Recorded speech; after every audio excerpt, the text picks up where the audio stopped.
임미현의 아침 뉴스. 초강력 태풍 짜미가 일본을 관통하면서 항공과 철도 교통이 마비되고 하천이 범람하는 등 피해가 속출하고 있습니다. 인도네시아에서 발생한 강진과 쓰나미로 인한 사망자가 800명을 넘어섰습니다. 현지를 방문한 우리 국민과 교민 등 8명의 연락이 아직 닿지 않고 있습니다. 사법농단 수사가 최고위 법관들에게 향하고 있습니다. 검찰은 양승태 전 대법원장의 차량과 전직 대법관 3명의 사무실을 압수수색했습니다. 정부가 사립유치원의 부정비리 개선을 위해 추진해온 유아교육 종합정보시스템 구축 사업이 지난해 말 사실상 폐기된 것으로 CBS 취재 결과 드러났습니다. 가을 이사철을 맞아 전세 수요가 늘고 있지만 전세 보증 대출이 어려워지고 주택 매수세도 줄면서 전월세 시장 불안이 우려됩니다. 이상은 이 시간 주요 뉴스입니다. 여러분 안녕하십니까? 10월 1일 CBS 아침 뉴스입니다. 첫 소식입니다. 초강력 태풍 짜미가 일본을 관통하면서 2명이 숨지고 430만 명에게 피난 지시가 내려지는 등 피해가 속출하고 있습니다. 황명문 기자가 보도합니다.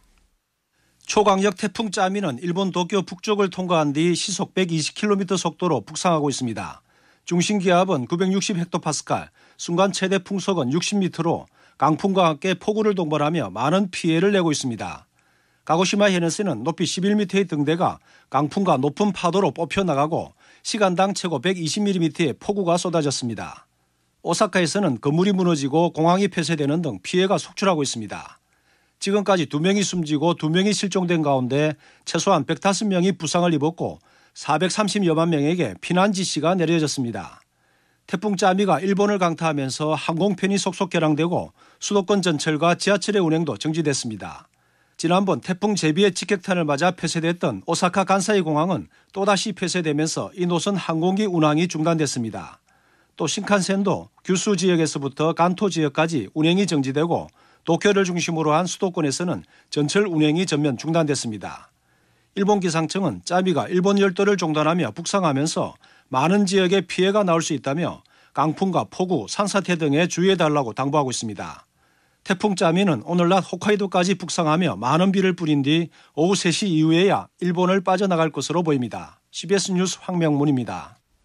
지진과 쓰나미가 발생한 인도네시아에서 우리 국민과 교민 등 8명의 연락이 닿지 않고 있어 정부가 당국자 2명을 급파했습니다.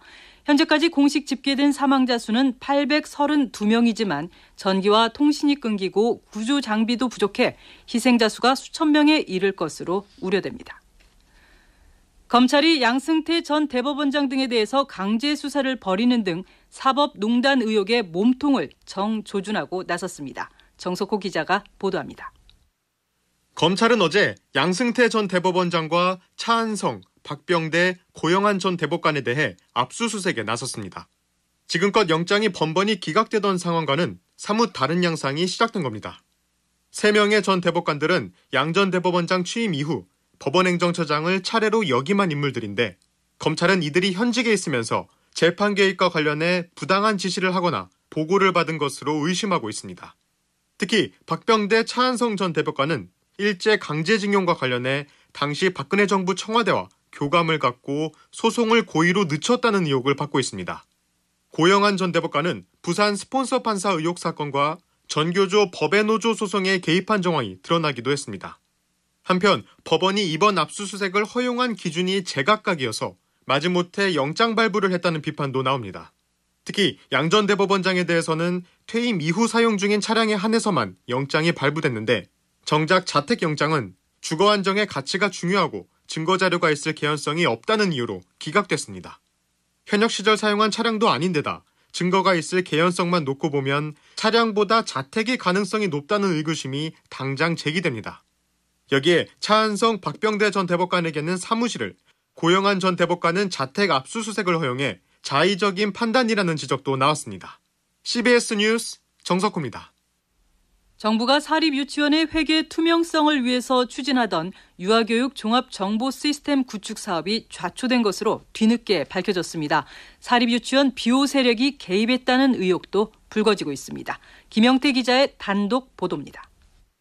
사립유치원의 회계 투명성을 위한 유아교육 종합정보시스템 구축 사업이 지난해 12월 사실상 폐기된 것으로 CBS 취재 결과 확인됐습니다.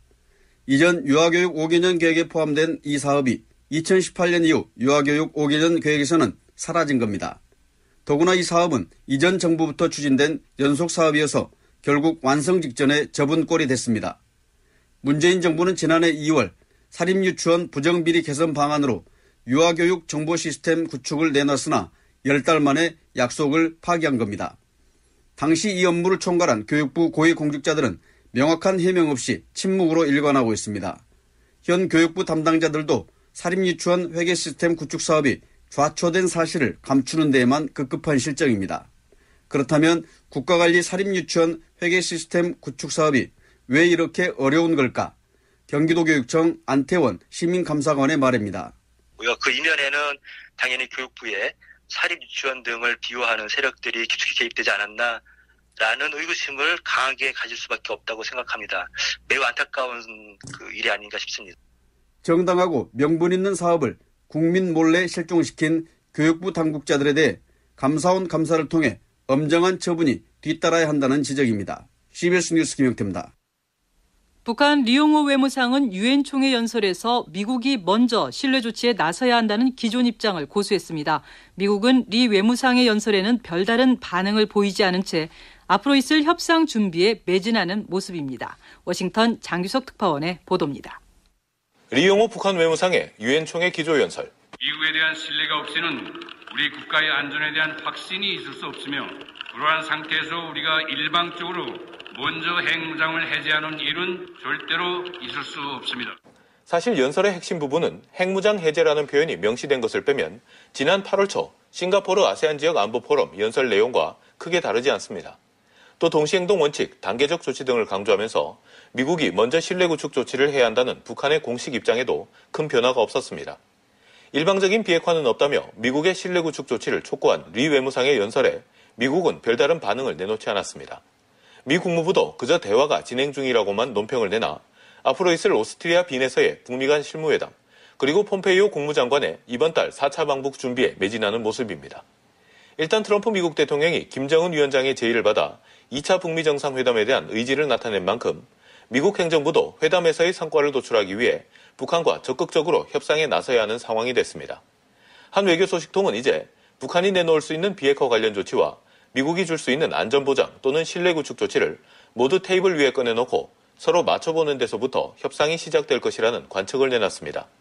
영변 핵시설 폐기와 사찰, 그리고 종전선언과 연락사무소 설치 등 다양한 제안이 올라온 상황에서 2차 북미 정상회담까지 북미 간에 치열한 줄다리기가 벌어질 것이라는 전망이 나오고 있습니다. 워싱턴에서 CBS 뉴스 장규석입니다.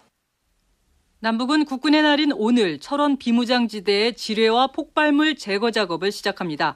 판문점 일대 지뢰 제거 작업도 시작돼 오는 20일까지 진행되며 작업 후에는 남북과 유엔사 3자 협의로 공동경비구역 비무장 조치가 마련됩니다.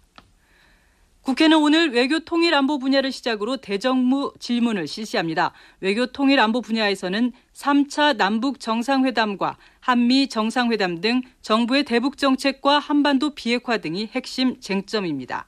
재정정부 시스템에서 비인가 정보를 입수해 여야 간 공방을 불러일으킨 한국당 심재철 의원은 자신을 고발한 기획재정부 김동연 부총리를 상대로 내일 경제 분야 질문에 나섭니다.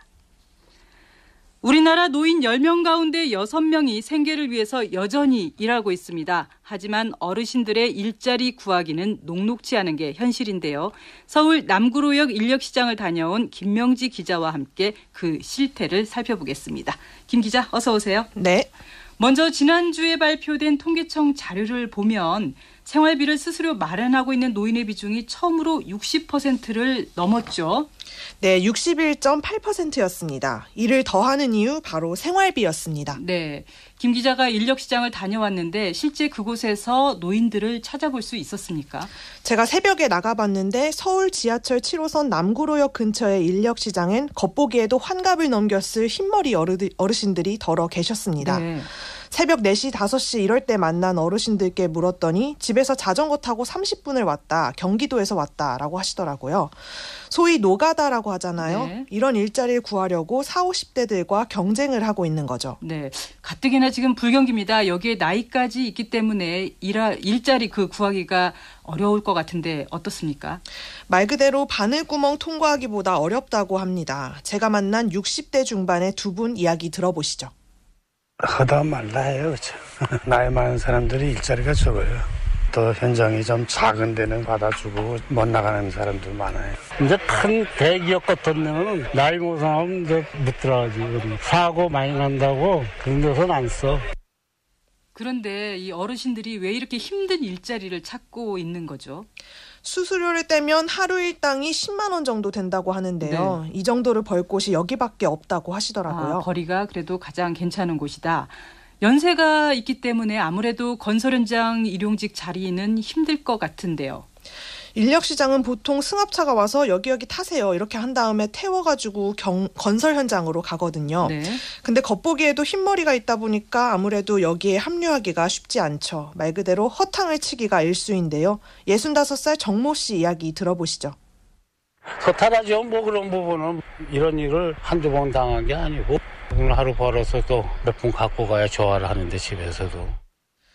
40, 50대 일용직 구직자들이 보기에도 안타깝다고 하는데요. 인력시장에서 만난 한 50대 이야기입니다. 많죠. 요즘은 진짜 더 경기가 어렵다 보니까 안 보이는 것 같아도 엄청 많이 나와요. 나이 먹은 사람들은 할 일이 뭐가 있겠어. 한 푼이라도 먹고 살려면은 노가다는 하루 일당 벌어서 그거 먹으려고 나오는 건데 그것도 일은 없어요. 결국 생계 때문인데 이렇게 고령 빈곤 문제는 더 심각해지고 있는 것 같습니다. 네, 맞습니다. 지난해 11월 기준 우리나라의 65세 이상 고령 인구가 712만 명에 이르면서 사상 처음으로 고령 사회의 기준인 전체의 14% 선을 넘었죠. 이들 중 중위소득의 50% 미만에 위치한 비율, 즉 상대적 빈곤율은 지난 2016년 기준 43.7%에 달했습니다. 앞서 말씀드렸듯 노인 10명 중 6명이 스스로 생활비를 벌고 있고요. 결국 이 남구로역 인력시장의 풍경처럼 고령층의 빠듯한 일구하기 전쟁이 곳곳에서 벌어지고 있는 상황인 겁니다. 네, 여기까지 듣겠습니다. 지금까지 김명지 기자였습니다. 가을 이사철을 맞아 전세 수요가 늘고 있지만 전세보증대출이 어려워지고 주택 매수세도 줄면서 전월세 시장이 출렁이지 않을까 우려됩니다. 윤석재 기자가 보도하겠습니다. 수도권 전세시장은 최근 2, 3년 동안 비교적 안정세를 보여왔습니다. 매매 거래가 활발했고 입주 물량도 많았을 뿐더러 갭 투자로 전세 물건이 많이 나왔기 때문입니다. 하지만 강력한 대출과 세금 규제를 담은 9.13 대책으로 주택 매매 수요가 눈에 띄게 꺾이고 있습니다. 집값 하락을 기대한 매수자들이 관망세를 유지하며 전세로 머물 경우 전월세 가격이 요동칠 수 있습니다. 엄격해진 대출 규제로 전세 대출을 받아 투자 목적으로 집을 사온 갭 투자 역시 크게 줄 수밖에 없습니다. 부동산 인포 권일 팀장입니다. 아무래도 좀 내 집 마련이 좀 힘들어지고 대출 부분도 좀 우려가 되다 보니까 내 집 마련은 아무래도 미뤄지는 수요들이 다시금 전세로 몰리게 되면서 전세값은 좀 상승할 가능성이 높습니다.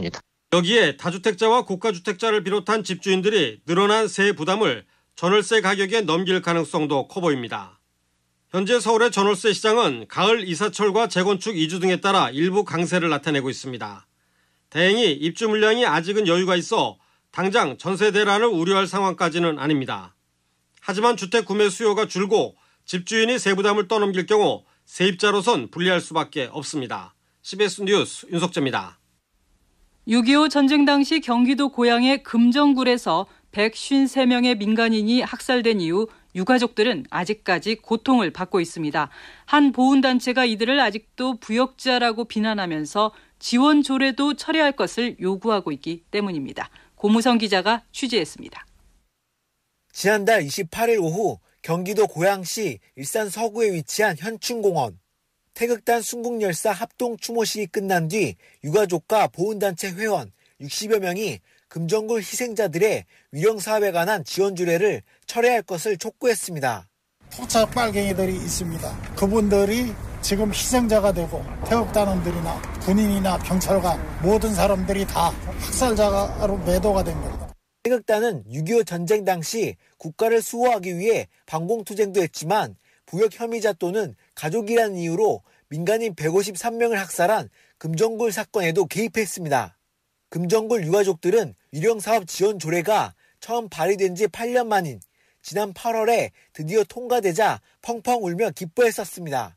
하지만 조례를 막아왔던 태극단 유가족과 보훈단체가 이번엔 철회를 촉구했다는 소식에 또다시 가슴이 찢어졌습니다. 금정굴 인권평화재단의 회장이자 유가족인 72살 최봉화 씨입니다. 서울리지 말이지 가슴이 애려와서 눈물밖에 나오질 않아요. 이제는 하해를 해야지. 우리가 잘못한 것도 아니고 저희들은 뭐 이렇게 잘했다고. 보훈단체 등이 여전히 반대하고 있지만 23년째 병원 창고와 보건당을 떠돌았던 금정굴 희생자들의 유골은 평화공원에 안치될 계획입니다. CBS 뉴스 고무성입니다.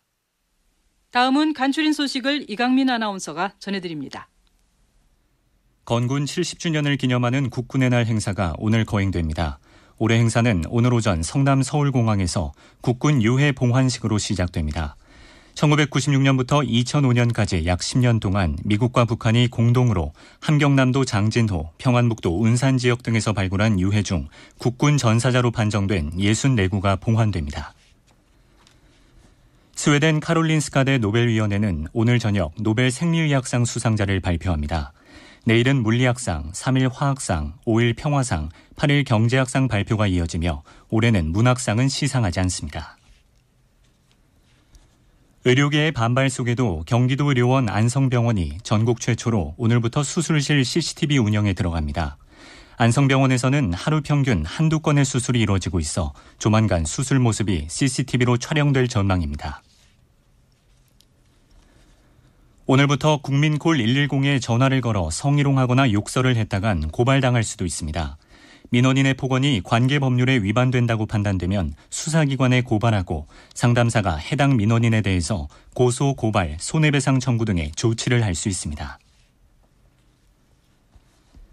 시리아에서 러시아군 공습으로 지난 3년 동안 민간인 8천여 명이 목숨을 잃은 것으로 집계됐습니다.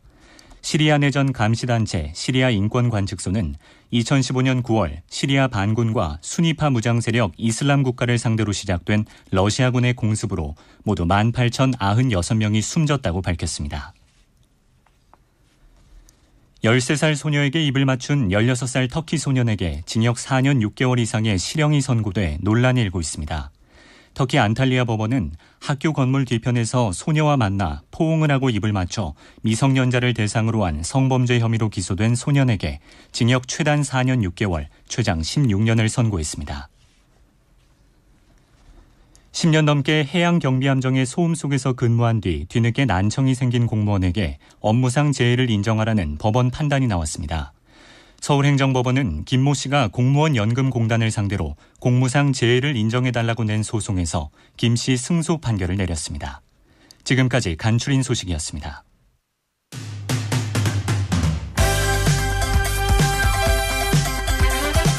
오늘의 뉴스픽. 월요일 안성용 기자의 정치를 보는 방법 정보방 시간입니다. 안 기자 어서 오세요. 예, 안녕하십니까. 오늘은 어떤 내용 갖고 오셨습니까? 예, 심재철 의원의 기획재정부 예산집행자료 수집과 이를 근거로 한 청와대 업무추진비 공개 파장이 가라앉지 않고 있지 않습니까? 네. 그래서 오늘은 이 문제를 어떻게 볼 것인지를 이제 살펴보고자 합니다. 네, 사실 문재인 대통령이 추석 연휴 때 유엔 총회를 참석했고 또 한미 정상회담을 가지면서 나름 성과를 냈습니다. 하지만 정치권에서는 이 심재철 의원 논란에 좀 묻히는 것 같습니다. 예, 그렇습니다. 평양 공동선언도 성과가 있었지만은 추석 연휴 기간 중에 있었던 한미 정상회담이나 유엔 총회 연설도 상당히 의미가 있는 것이다 이렇게 평가를 받고 있는데 정치권에서는 말씀하신 대로 제대로 평가를 못 받고 있는 것 같습니다. 네, 그래서인지 문 대통령이 북한 비핵화 중재 역할에서 성과를 내고 또 2차 북미 정상회담 얘기도 이제 그야말로 가시권에 들어오니까 자유한국당이 심재철 의원 압수수색 문제를 쟁점화하는 것 아니냐 이런 분석이 있는 것 같아요. 예, 이제 정부가 심재철 의원실에서 발급한 아이디와 비밀번호로는 정부의 세부적인 예산 집행 자료에 접근할 수 없고 당연히 그 자료를 다운받아서는 안 된다는 게 기재부의 설명입니다. 네. 반면에 심의원은 일부러 그런 게 아니고 처음 접속했을 때 자료가 안 뜨고 검색 조건이 안 맞는다고 나와서 백스페이스를 2번 누르니까 폴더가 하나 튀어나왔고 또 이것을 열어보니까 자료가 줄줄 새어나왔다 이렇게 주장하고 있는데 세부적인 집행 자료 예산 집행 자료에 접근해서 자료를 다운받은 게 불법인지 여부는 검찰이 수사를 하고 있으니까 곧 이제 발표질 것 같고요. 그런데 기재부의 고발과 검찰의 압수수색이 신속하게 이루어짐으로써 정치적으로 해결할 수 있는 길이 좀 막힌 측면은 있다 이런 이제 얘기가 나오고 있는데 이 부분에서는 정부가 너무 이제 성급했다 이런 얘기도 이제 나오고 있는 것 같습니다. 네, 그렇다면 청와대의 업무 추진비 사용 내역 공개에 대해서는 어떻게 봐야 될까요? 네, 심재철 의원 쪽에서 청와대 직원들의 업무 추진비 내역을 공개하면서 각종 주점과 고급 음식점, 미용업, 그다음에 백화점 등에서 이 업무 추진비가 사용된 것은 문제고 또 심야 시간이나 토요일, 일요일에 쓴 것은 업무 추진비 카드 사용 지침에 어긋나는 위법한 행위라면서 국민 세금을 제 돈 쓰듯이 쓴 행위라는 게 이제 심재철 의원의 주장이고요.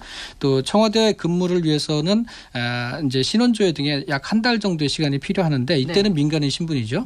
이 민간인 신분 기간 동안에 회의 참석 비용으로 월급을 보존한 것도 도덕적으로 좀 문제다 이런 입장입니다. 네. 그런데 심의원 쪽에서 문제를 제기하면 청와대가 곧바로 반박을 하고 있습니다. 예. 청와대가 그동안에 좀처럼 어떤 특정한 사안에 대해서 세세하게 이렇게 대응하지는 않았는데 이번엔 좀 이례적인 거 아닌가요? 예, 그렇다고 봐야 될 것 같습니다. 아무래도 업무 추진비도 이제 세금에서 나오는 것이기 때문에 국민 혈세로 한밤중에 술을 먹고 다녔다 이런 식으로 프레임이 짜여지다 보면은 곤란하기 때문에 적극 대항하는 쪽으로 이제 가닥을 잡은 것 같고요. 네. 이런 신속한 대응 때문인지 청와대가 문제다 이런 여론보다는 뭐 들여다보니까 크게 문제가 될 게 없다. 뭐 이런 여론이 더 많은 것 같고요. 또 심재철 의원이 20대 국회 전반기 국회 부의장을 지냈던 분입니다. 그래서 1년에 한 3억 원가량의 특활비를 받았고 또 특정 업무 경비 그리고 업무 추진비를 이제 상당히 많이 받았을 것으로 추정이 되는데 그러면 이제 심재철 의원은 제대로 썼는지 이거 한번 보자. 이런 이제 여론도 지금 일고 있는 것 같습니다. 네. 국회 대정부 질문이 오늘부터 시작되는데 네. 심의원이 내일이죠. 대정부 질문자로 나서서 추가 폭로할 것이라는 예상도 있는데 이번에는 청와대를 궁지에 좀 몰아넣을 수 있을까요? 네, 심의위원실에서 확보한 예산 집행 자료는 상당히 민감하기 때문에 한국당 내부에서도 공유가 안 되고 있다고 합니다. 아하. 그래서 내일 어떤 자료를 이제 폭로할지는 아무로 모른다고 합니다만은 이 정부의 업무 추진비라는 게 감사원 감사에 항시적으로 노출이 돼 있지 않습니까? 네. 그래서 정보 공개를 청구하면 언젠가는 공개될 사안이어서 청와대는 물론이고 행정부 공무원들도 조심할 수밖에 없는 그런 이제 카드죠. 네. 이 때문에 이른바 큰 게 나오기는 힘들다 이런 전망도 있고 또 이렇게 폭로를 하면은 청와대가 어떻게 반박을 할지 이 심재철 의원 쪽에서는 모르기 때문에 이 부분도 이제 폭로하는 데 있어서는 이제 고민을 해야 될 지점이 되겠습니다. 네. 지금 치킨 게임 양상이 계속되고 있는데요. 이게 어떻게 결론이 날까요? 이제 다음 주부터 국정감사가 시작되고요. 그에 앞서서 오늘부터 말씀하신 대로 사흘간 남북 정상회담 때문에 못했던 대정부 질문을 하지 않습니까? 네. 야당으로서는 문재인 정부의 경제 실패론을 부각시킬 수 있는 좋은 기회인데 야당 의원에 대한 압수수색 문제나 업무 추진비 문제가 부각되는 게 야당 입장에서 좋을지는 한번 이제 생각해볼 문제고요. 앞서도 말씀하셨지만은 자칫 남북 관계나 북한 비핵화 문제 등에서 할 말이 없으니까 엉뚱한 꼬투리를 잡는다는 비판을 받을 수도 있어 보입니다. 네, 알겠습니다. 지금까지 안성용 기자였습니다. 공항 소식 알아보겠습니다. 이지영 씨가 전해드립니다. 네, 태풍 짜미의 영향으로 지난 주말 일본을 오고 가는 노선들이 결항되거나 지연됐었는데요. 오늘 운항 예정인 비행기들은 대부분 정상 운항되겠고요. 어제 운항을 못한 비행기들이 오늘 오전으로 출발 시간이 늦춰지면서 그로 인해서 연결 문제가 생겼습니다. 오늘 우리나라로 도착하는 일부 비행기도 지연이 되니까 시간 확인하시는 게 좋겠습니다. 일본 하네다와 마쓰야마, 나고야 등의 노선입니다. 현재 국내 노선들은 정시 운항이 이어지고 있는데요. 다만 광주공항에는 바람이 강하게 불고 있으니까 참고하시고요. 오늘 김포 광주 노선은 좌석 여유가 있습니다.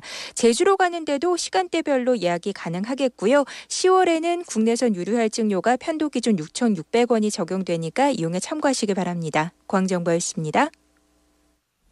이어서 오늘 날씨 알아봅니다. 기상청 연결합니다. 김수진 리포터 전해주세요.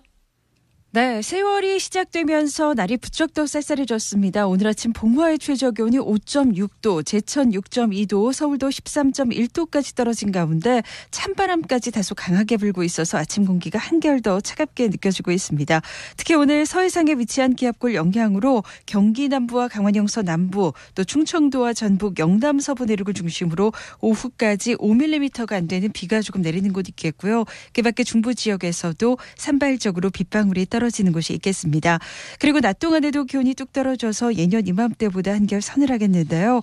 오늘 서울과 청주의 한낮 기온 19도가 예상되고 원주 18도, 광주와 대구 21도의 분포로 어제보다 적게는 2, 3도에서 많게는 7, 8도가량 크게 낮겠습니다. 특히 현재 강원 영동과 경북 동해안, 제주를 중심으로 서해안 강풍주의보가 내려져 있고요. 또 대부분 해상에 풍랑주의보가 발효 중인 가운데 내일 오전까지 바람이 무척 강하게 불 것으로 보여서 각별한 주의가 필요하겠습니다. 지금까지 날씨였습니다. 10월 첫날에 보내드린 아침 뉴스를 여기서 마칩니다. 새 달 힘차게 시작하시기 바랍니다. 고맙습니다.